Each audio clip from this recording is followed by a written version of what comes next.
Hai plan-plan netizen seluruh Indonesia dimanapun kamu berada yang kadang komentarnya luar biasa. Ketemu lagi bersama dengan kami di Yeni Channel. Pastinya channel yang sangat informatif dan juga akan menambah pengetahuan Anda. So, kali ini jangan kemana-mana, kita akan membahas topik-topik menarik yang ada di seluruh dunia. Nias merupakan salah satu kabupaten di Sumatera Utara yang menjadi pulau terbesar di antara gugusan pulau di pantai barat Sumatera. Mayoritas penduduk kabupaten dengan luas wilayah 5.625 km persegi ini adalah suku Nias atau yang biasa disebut dengan Ono Niha. Penduduk di Pulau Nias terkenal dengan budaya berperangnya. Meskipun saat ini telah berada di era modern, suku Nias tetap mempertahankan adatnya dan mereka masih terus menjalankan kehidupannya seperti yang dilakukan nenek moyangnya. Namun, ada beberapa hal yang masih belum diketahui tentang suku Nias, sehingga banyak fakta-fakta yang terkadang asal disebutkan dan dianggap sebagai tabiat dari suku Nias yang pada kenyataannya itu sangat tidak benar sekali. Misalnya, isu tentang mertua yang akan memperawani menantunya di malam pertama. Isu ini total benar-benar sangat salah dan tidak benar. Maka untuk itu, agar kita tidak salah kaprah dan tidak penasaran, mari kita simak beberapa fakta menarik tentang suku Nias versi Yeni Fakta. 1. Daerah Nias merupakan wilayah paling susah ditaklukkan di Indonesia. Wilayah Nias merupakan wilayah yang ukurannya terbilang lebih kecil dari wilayah lainnya di Indonesia. Namun, Nias menjadi wilayah yang paling susah ditaklukkan oleh Belanda saat melakukan kolonialisasi di Indonesia. Selama ratusan tahun berada di pulau tersebut, Belanda baru mampu menaklukkan Nias pada tahun 1914. Penduduk Nias bertarung habis-habisan melawan Belanda. Selama puluhan tahun, Belanda tidak bisa masuk terlalu dalam ke Nias karena penduduk Nias pasti akan menyerangnya demi mempertahankan wilayah mereka. Bahkan, kawasan ini juga disebut sebagai neraka bagi Belanda karena kebudayaan bertarungnya yang mengagumkan sekaligus maksud kami mengerikan. Yang kedua, rumah adat Omo Sebuah. Rumah adat suku Nias, Omo Sebuah, didirikan tanpa paku dan didesain khusus untuk melindungi orang yang tinggal di rumah tersebut dari serangan lawan saat bertempur. Tiang-tiang kayu ulin besar membuat bangunan ini semakin kokoh didirikan. Rumah adat Omo Sebuah juga memiliki atap yang curam dengan ketinggian 16 meter. Selain melindungi rumah dari musuh, Omo Sebuah juga tahan terhadap guncangan gempa lantaran fondasi rumahnya sendiri terdiri dari lempengan batu besar dan balok-balok besar diagonal. Yang ketiga, memiliki banyak bangunan megalitikum. Bangunan-bangunan yang ada di Nias kebanyakan berasal dari kebudayaan megalitikum. Megalitikum adalah bentuk-bentuk praktik kebudayaan yang dicirikan oleh sebuah monumen dan batu besar sebagai ciri khasnya. Situs megalitikum Berenadu menjadi salah satu situs megalitikum dengan usia ribuan tahun di Nias. Situs ini diyakini sebagai asal mula para leluhur yang ada. Tak hanya itu, ada juga situs megalit Tetegebo yang merupakan rumah dan peradaban megalitikum yang masih hidup. Situs Tetegebo terdiri atas batu-batu berbagai bentuk dan ukuran. Yang keempat, tradisi Hombo Batu.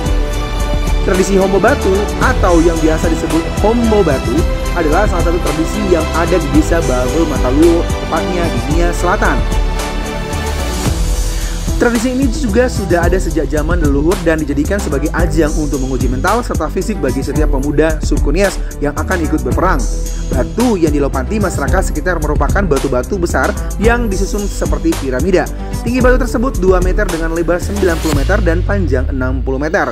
Para pemuda yang berhasil melewati Hombo Batu akan ditugaskan untuk menjaga desa dari konflik peperangan antar desa. Konon katanya, berhasil tidaknya melampaui Hombo Batu ini juga dipengaruhi oleh faktor garis keturunan. Yang kelima, laut matinya Indonesia. Pantai Tureloto yang terletak di desa Bali Fadoro Tuho, Kecamatan Lahewa, Kabupaten Nias Utara, merupakan pantai berkadar garam tinggi, sehingga pantai ini disebut sebagai laut matinya Indonesia. Dengan kadar garam yang tinggi, Anda bisa terapung di permukaan laut tanpa perlu usaha. Berbeda dengan laut mati yang ada di Yordania, Pantai Tureloto memiliki beberapa biota laut yang bisa dilihat dengan mata telanjang lantaran air yang ada di kawasan ini sangat jernih. Itu menandakan kadar air laut di sana tidak setinggi di laut mati Yordania. Yang keenam, Balugu yang hanya dijabat oleh laki-laki. Tak seperti pemerintahan pada umumnya, pejabat kewilayahan yang ada di desa adat Nias hanya bisa dijabat oleh laki-laki yang disebut dengan balugu. Selain itu, hanya laki-laki mapan yang dapat menyandang gelar tersebut. Bagaimana tidak, untuk mendapatkan gelar balugu haruslah mengadakan acara atau pesta besar-besaran yang dihadiri oleh masyarakat setempat dan seluruh sesepuh petuah adat dari berbagai penjuru wilayah sembari menyuguhkan makanan dan rahang babi.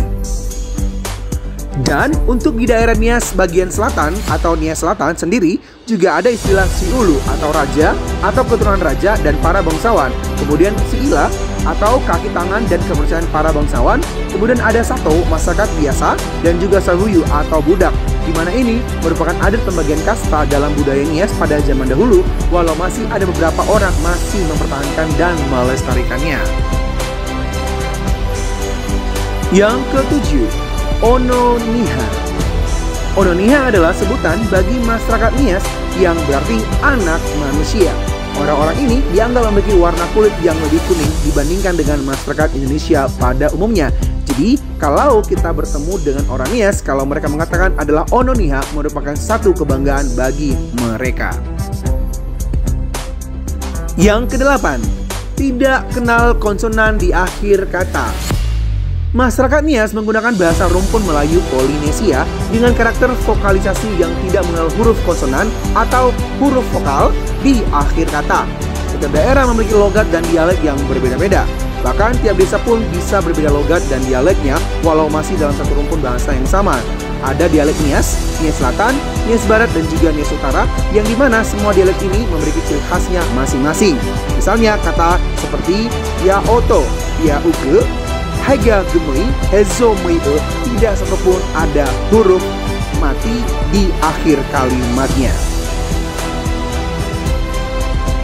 Yang kesembilan, suku Nias sangat menghargai adat pernikahan. Isu bahwa ayah pengantin pria akan tidur dengan pengantin wanita adalah salah total.